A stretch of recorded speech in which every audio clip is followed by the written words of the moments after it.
I want to talk about a monumental decision that has been made this morning by our Board of Supervisors earlier today in one of their open meetings. As you know, Arizona is a growing state and Maricopa County is a very large state. I can tell you that having the epidemic that we have had in our community of drugs is not one to be ignored. But in particular, that of opioids. My predecessor started us down this road to look at how opioids were affecting our community. This addiction to opioids knows absolutely no bounds.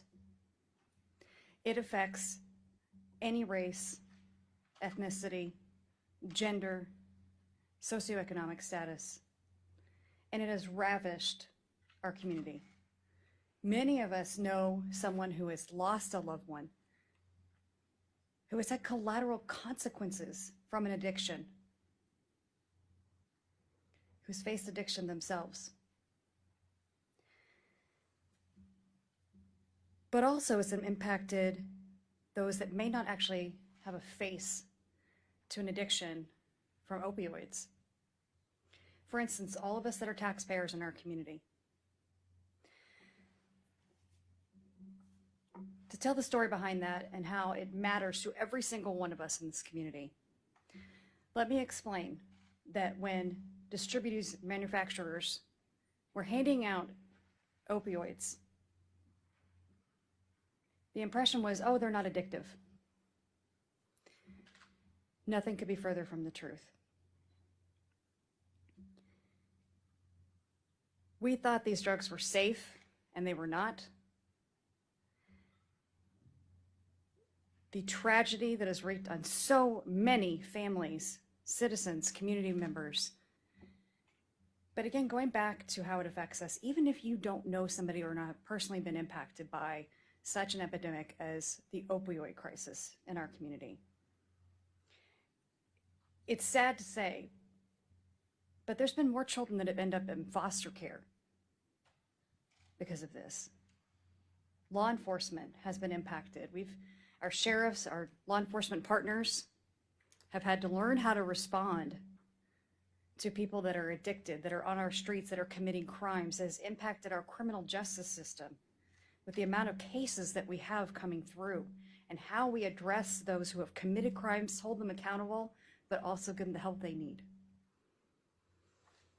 Teachers have had to report children who have been neglected from a caregiver with opioid addiction, and even our medical examiner's office has increased workload because of this.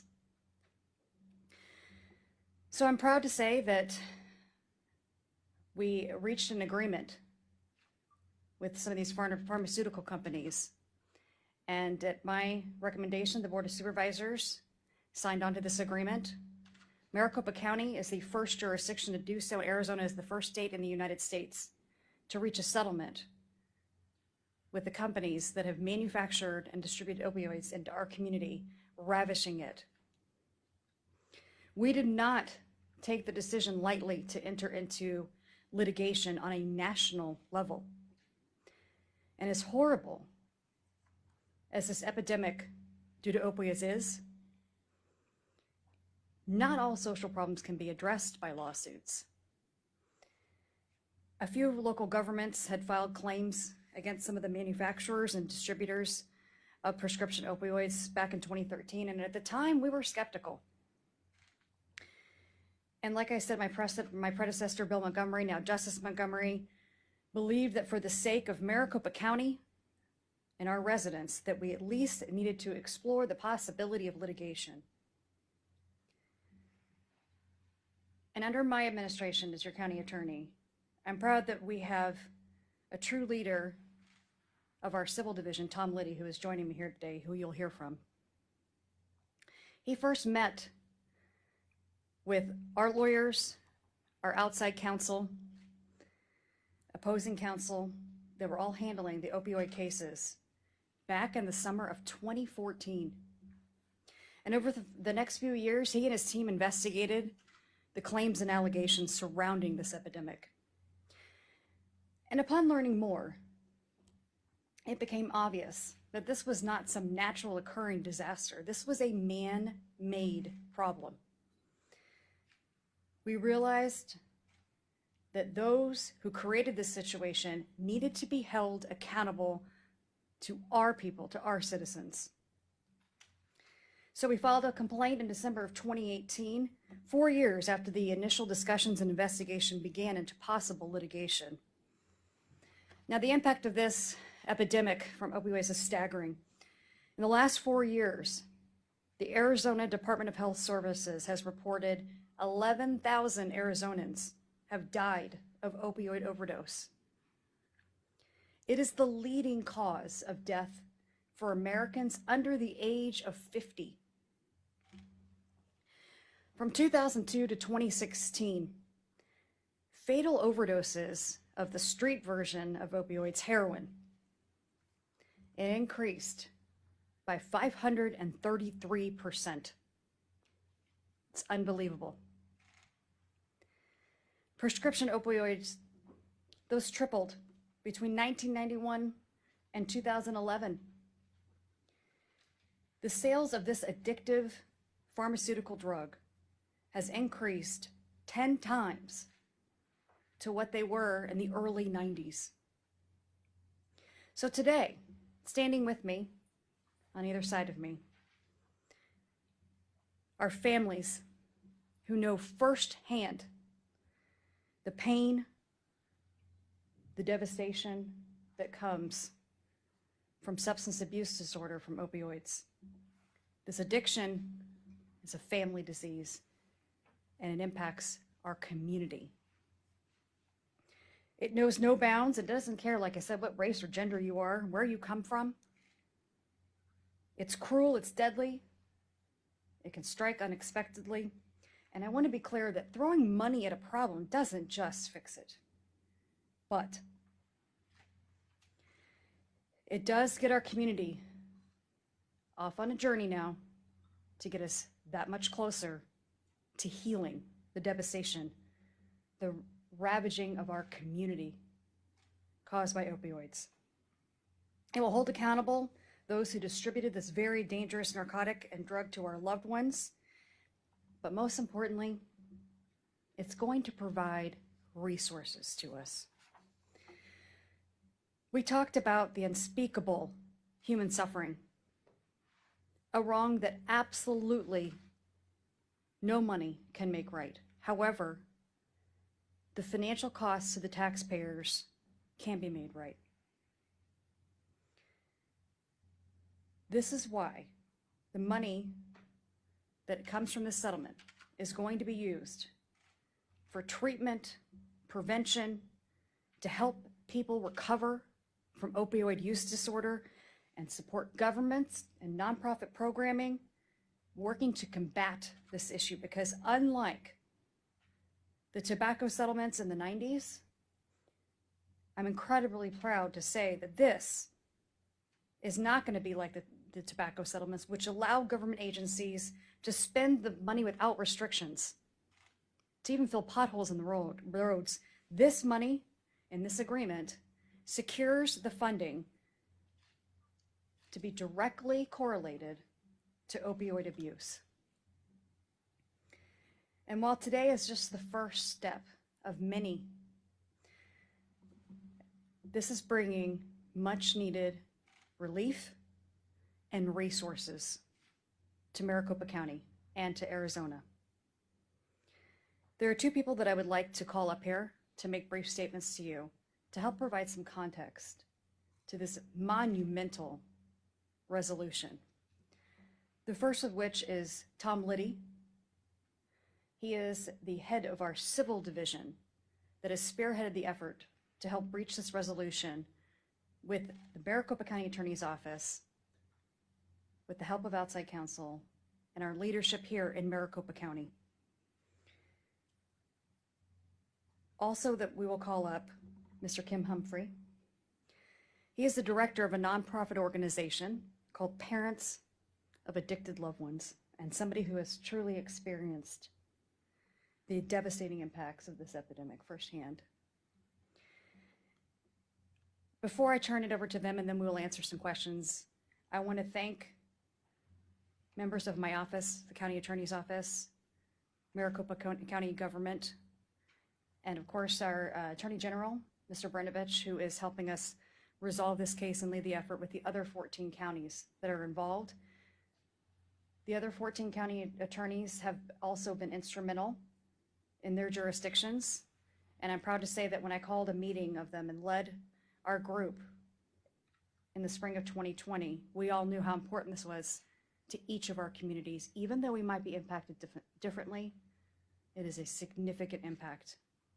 And this resolution is good for our county and the state. At this time, I'd like to invite up Mr. Tom Liddy, who is head of the Civil Division of the Maricopa County Attorney's Office, followed by Mr. Kim Humphrey, the Director of Parents of Addicted Loved Ones.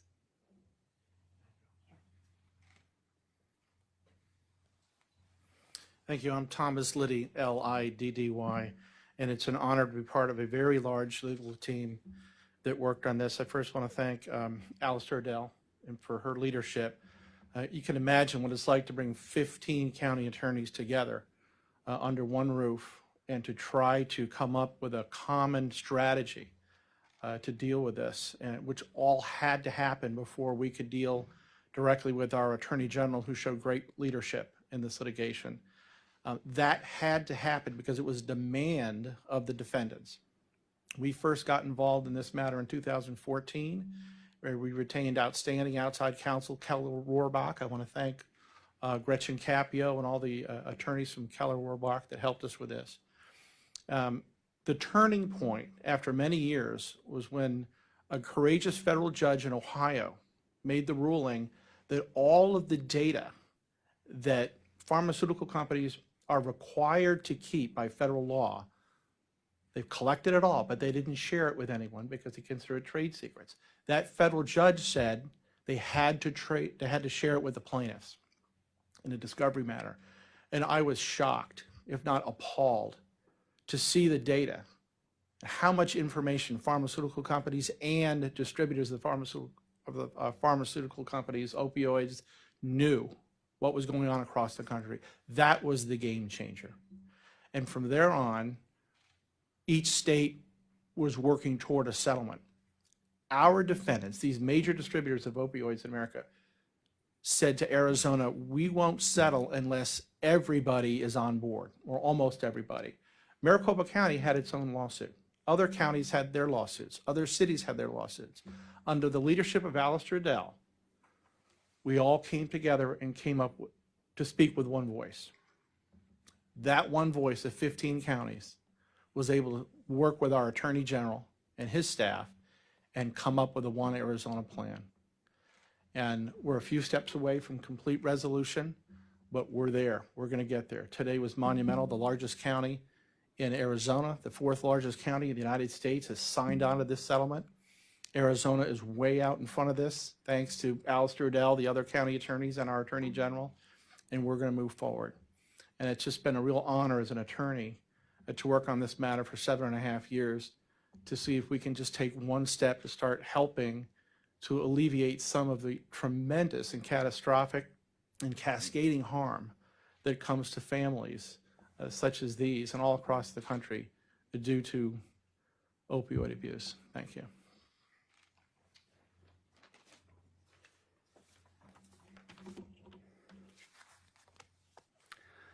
Thank you so much. My name is Kim Humphrey, and that's H-U-M-P-H-R-E-Y. And I am honored to stand up here and speak on behalf of families about this issue. I could talk about this from a law enforcement perspective, as I spent 32 years in a local law enforcement agency here in the Valley. But I want to talk to you as a father, as a dad. And I will tell you that when my wife and I, who have 2 sons, were sitting at home one day, having an enjoyable evening, watching TV, the phone rings, and this woman on the other line tells my wife that she's very concerned and she wants to tell her something.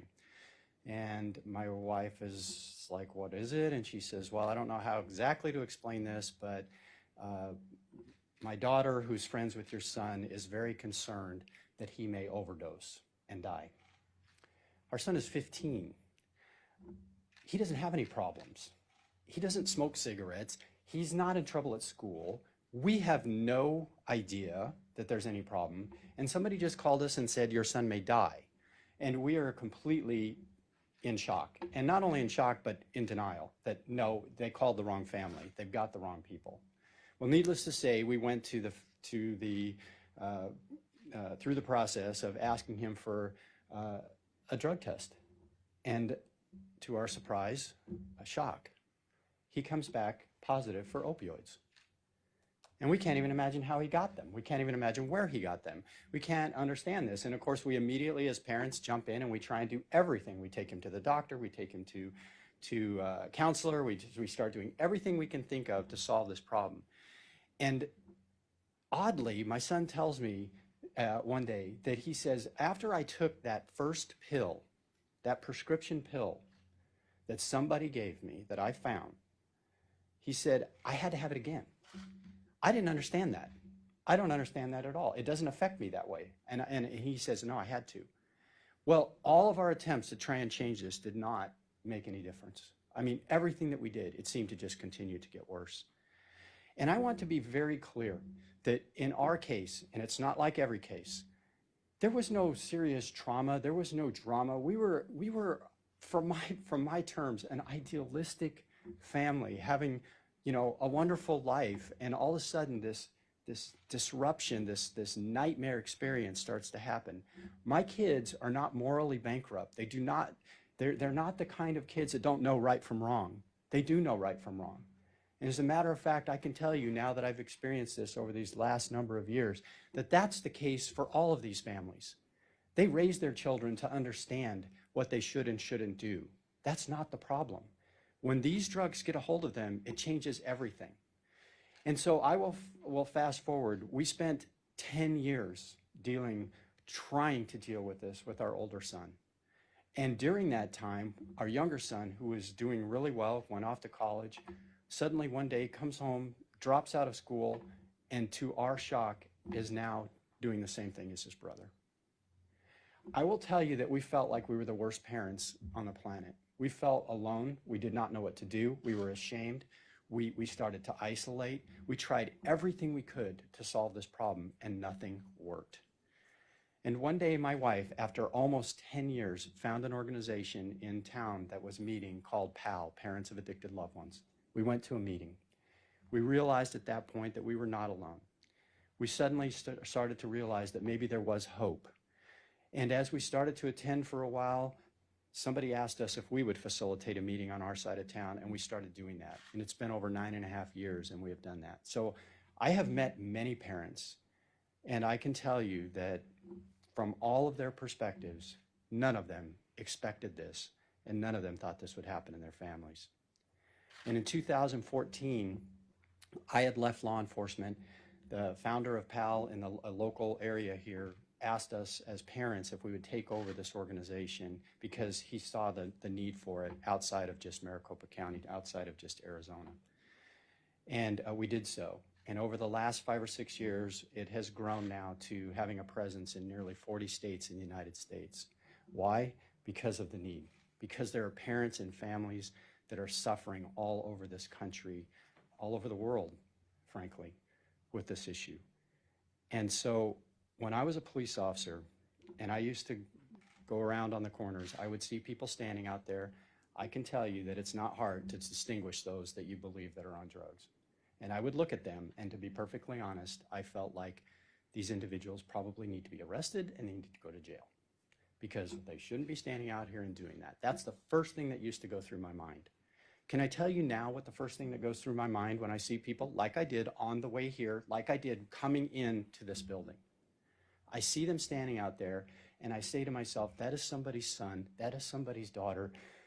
Their parents are heartsick, probably don't know where they are, probably don't know what to do, just like we were. I don't see people that way as hopeless. I see hope in the fact that I know that things can change. Please don't see them as hopeless. Things got terrible for us. We had multiple incidents of overdoses. We had homelessness for years at a time. I would get calls from my local law enforcement friends telling me that they just found my son living in the bushes in a park. You know, they were getting arrested. They were part of the criminal justice system. Yes, we were in this building dealing with some of the problems that were going on. It was just continuing, and it just continued to get worse. And I started to believe that they were never going to make. I was absolutely convinced, and my wife was convinced that they were not going to survive. They were going to die. And if they didn't die, they would be in prison for the rest of their lives. But you know what? We started to learn. We started to become educated. We started to change in the way we were responding. We didn't know how to do that. We needed help. And there wasn't a lot out there.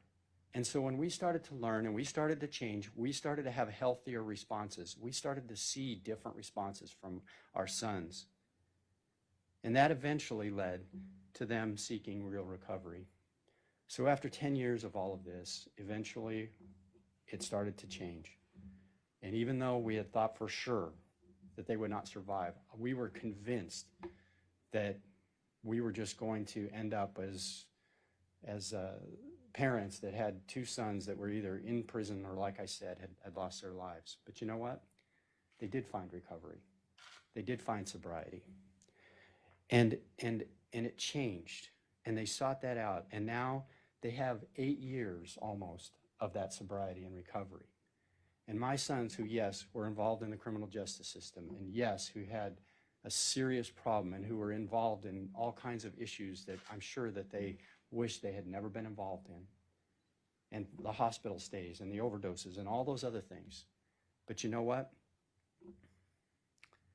8 years they've been in recovery. They're law-abiding citizens. They own their own homes. I have an amazing daughter-in-law now. I have a beautiful granddaughter.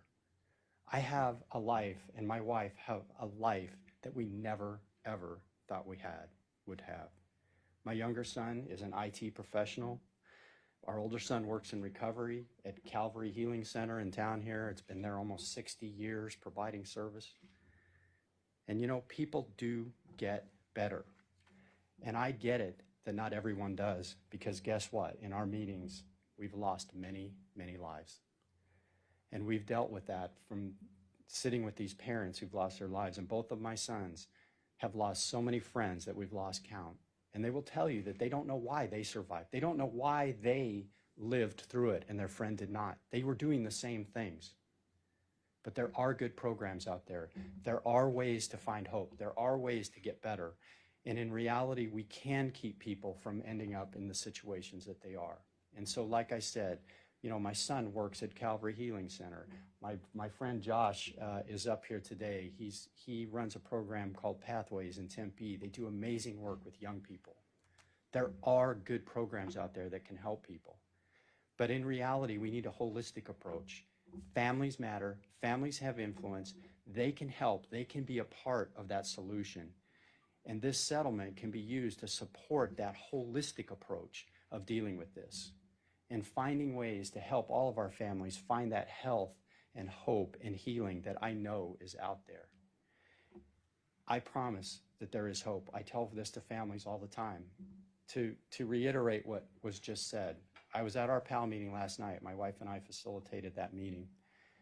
70% of the people in that meeting, when they were introducing themselves, stated that their loved one was currently using fentanyl in some form or another. It's devastating. It's continuing to devastate our communities. Both of my sons ended up using heroin, IV heroin users. It was mind-boggling that we would end up dealing with something like this. But at the end of the day, they got better. Things are so much better today. But it's not that way for everybody. But just in case I'm standing up here and you're thinking, well, you painted a really good picture. Is it really true? You know, is that really what it looks like? I thought it was better if I just said, well, they're up here with me. So my wife is right here. This is my son, Sean. That is my son, Andrew. And I could not be more proud of my two sons today. And I believe that what they went through turned them into the men that they are. So I am thankful again to be here. I truly appreciate this opportunity to be a part of this solution, and I look forward to the work that's going to be done to help our families and our communities all over this county and, of course, all over our state and hopefully throughout this country. So thank you very much, and I truly, truly, truly am believing that there is hope. Thank you. Thank you, Kim. Thank you, Tom, for your remarks. This agreement is bringing roughly $550 million to our community for prevention, treatment, and services for those directly impacted by the opioid epidemic. I want to thank the Board of Supervisors, our outside counsel, our civil litigation team, but most importantly, the members of the community that are dealing with this, fighting this battle every single day. The survivors, those in recovery, those in our nonprofits, in law enforcement, our nurses, our doctors, our school teachers, every single one of us that are impacted by this. And in particular, those that have survived, go every single day and have the bravery to come in here today and stand alongside me. I appreciate each one of you. With that, I am happy to answer any questions. Sure. Yes. Can you talk about how the settlement money is going to affect groups like PAL, people trying to have those kind of outcomes like the Humphrey family has had? The settlement money is going to impact both nonprofits that are working in this space to get services to those that are directly impacted, whether they're in active addiction, whether they're in recovery. But we can also use some of this money to provide resources for, housing, job training, things like that, as long as it's directly related to the opioid epidemic in our community and not just going to fill a pothole in the road like the settlement was from the tobacco settlements back in the 90s. Yes. Madam County Attorney, more than $500 million you're receiving. It's mind-boggling, that amount of money. How much profit was the pharmaceutical companies making in Maricopa County dispensing opioids? Well, I can tell you that it is a monumental settlement, as you mentioned. The fact that our county alone will be seeing around $80 million at least from this settlement, again, that's going to go directly back into our community to correspond with this epidemic. Sometimes we have the unfortunate duty to deal with a problem in our community where money is the driving factor, where this is profitable. These were businesses, distributors, manufacturers that are making money off of addiction to unsuspecting people. We do not have the exact number that they made from profit from what their business was pushing this drug, nor do we have an exact amount, a quantification on things such as heroin. But it's the unseen quantified number, I think, that really truly impacts us in our community as taxpayers, as fellow citizens, with loved ones, and in law enforcement. So just for my clarification, 550 plus million, that's statewide, 80 million for Maricopa? You are correct. So the overall settlement amount is for all 15 counties, city and state as well, and it's going to be divided up proportionately. Can you better explain what you meant by throwing money at a problem and better help the community understand that if this is prescription medication, what was the deal? What was the big deal in regard? Because a lot of people might think addiction means that person on the street corner. They don't maybe not understand the correlation. So when I use the metaphor of throwing money at a problem, I was talking about that, you can't just give money to a situation and expect it to magically resolve, to fix the underlying issues that are there. You have to put that money to good use. We can't, spend it wastefully. We can't spend it in programs that really aren't going to directly impact either prevention or treatment or the healing path that is ahead for the opioid epidemic in our community. There's no way to quantify the damage that has been done. However, what I can say is when we're looking at how this money is going to be distributed, There are so many people working in this space, nonprofits and government, that care about our community, that want to see us move forward and heal from this. And we have to work collaboratively to be able to look at solutions for this long term, for those that want to do better and be better. Another question. I mean, we live in a society where prescription drugs are pushed on us every day on the radio, on television. Anything as part of this that might prevent us from falling into the same problem issue in the future? I mean, you know, drug companies are pushing their drugs, and it's a domino effect, and they're going to the doctor's offices, and they're pushing the drugs. I mean, what do you see for our future? When we talk about our future, and the question was related to how drugs are being pushed upon us by doctors, and we should trust our medical professionals. They are keenly aware of the collateral impacts of certain drugs that are addictive.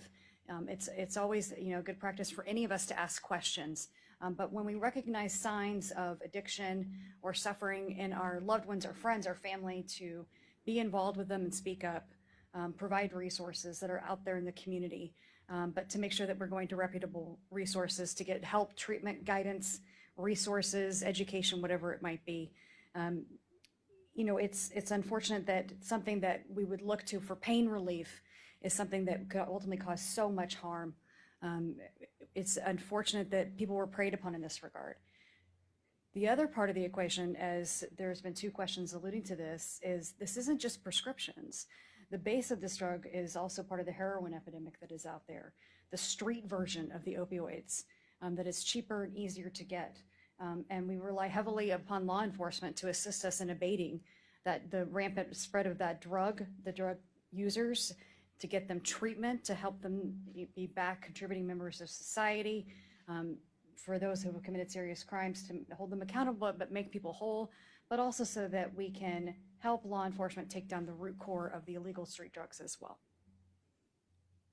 Gentleman over here was talking about just when these books were opened up about 8 years ago, the appalling things that he saw that the drug companies were doing. Are there things that are now the drug companies have changed and are not allowed to do?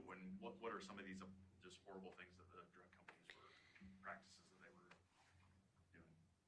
So during the course of the investigative phase over the last several years, you know, a lot of information was uncovered about sort of the business model, if you will, of how this came to pass.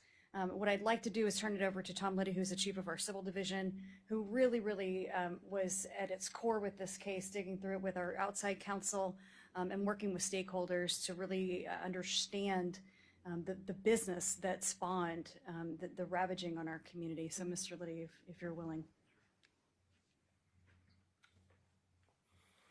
Thank you. Well, it's really quite a horrible story. And as I mentioned, it has a cascading effect. People die in America every day from this epidemic, but it's not always because they took an OxyContin pill.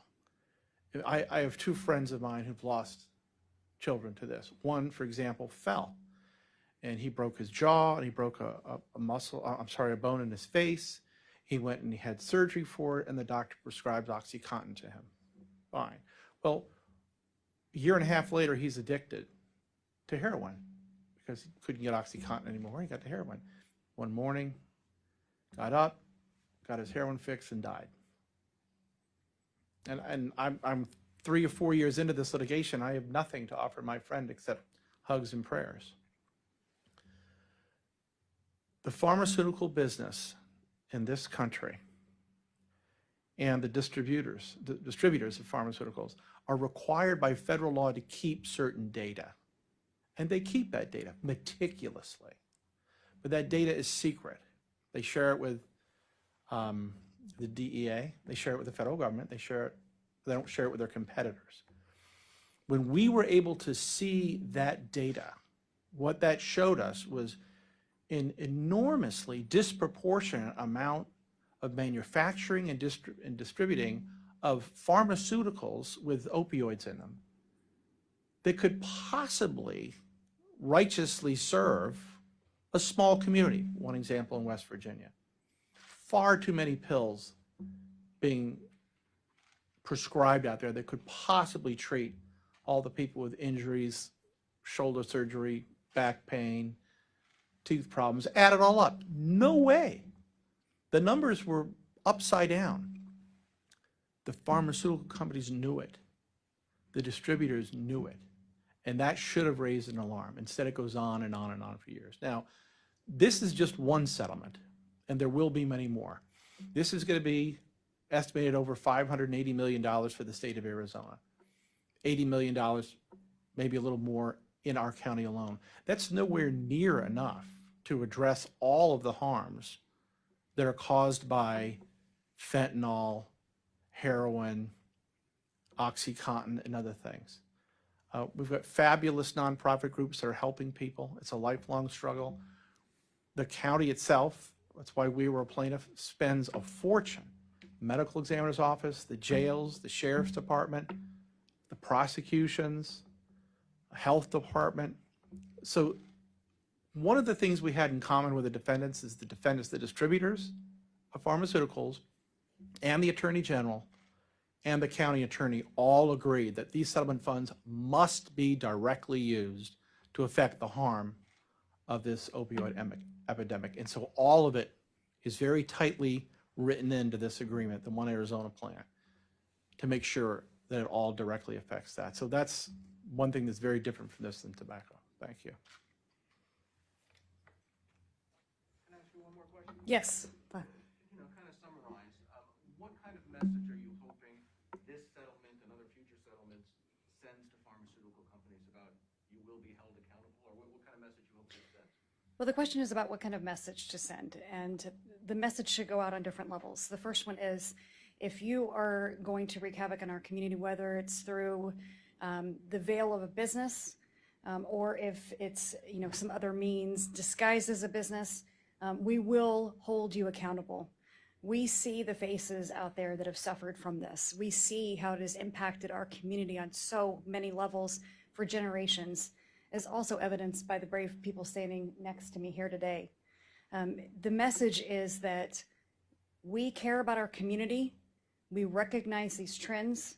We stepped into the space to make sure that we navigated this with integrity, to make sure that people were held accountable, and that people, for the most part that we can do, are given the opportunity to be whole. Again, this is going to focus on prevention, treatment, and also, most importantly, we have to realize that taking apart the business of this, again, is not just throwing money at it, like I mentioned.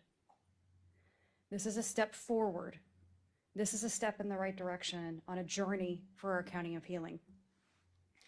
Where the county attorney's office plays a part to it, to conclude, is that we have a duty in this society to protect victims, to hold people accountable. But under my administration, I truly believe that those who want to do better and be better should be given the opportunity to do so. We have already set out on this path under my administration, and the funds from this will help us expand programs such as diversion to get people the help that they need, so they're not going to prison for an addiction, especially now from opioid use. This is a significant settlement, a significant impact, and a significant benefit and step towards healing for our community. One thing that I'd like to share with all of you, many of you who are standing in this room and even in the community, you work in the media and deliver critical information to our community. One of the people in the professional side of this that you've worked with is standing to my right, Jennifer Lewer, my communications director. She wasn't aware that I was going to call her out, but I tend to do that. When I started on this journey to become county attorney, I knew that I wanted to do things differently. I knew that I wanted to take a treatment-first approach to help reduce recidivism in our county, to do our part as one of the largest jurisdictions in the United States. And a lot of that does focus on getting help for people who have a substance abuse issue. That's why we focus on things like diversion for those that want to do better, and they should be given the opportunity to do so. And in the course of this journey, knowing that this litigation was unfolding, I knew that I had to bring together the county attorneys and the other stakeholders to have those discussions, which resulted in us standing here today. But there's the human factor that we cannot ignore, we cannot forget. We all probably know somebody that is either directly or indirectly impacted by this epidemic. And when I sat and met with Jennifer Lee, we were in a coffee shop, before I had the honor of being appointed as your county attorney, I learned about her struggle with her amazing daughter, Caitlin, who's also standing here today, about how drugs can impact any one of us at any time. It does not discriminate. And it doesn't always impact somebody that's the bad person. And we have to recognize that as a society, if we are to move forward and heal. And this settlement is a step in that direction to get us there. So I'm proud of the work that we've been doing.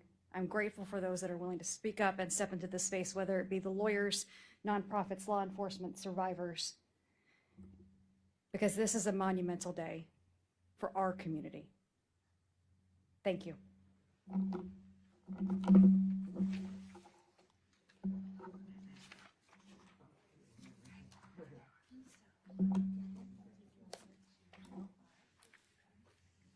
There are copies of the One Arizona report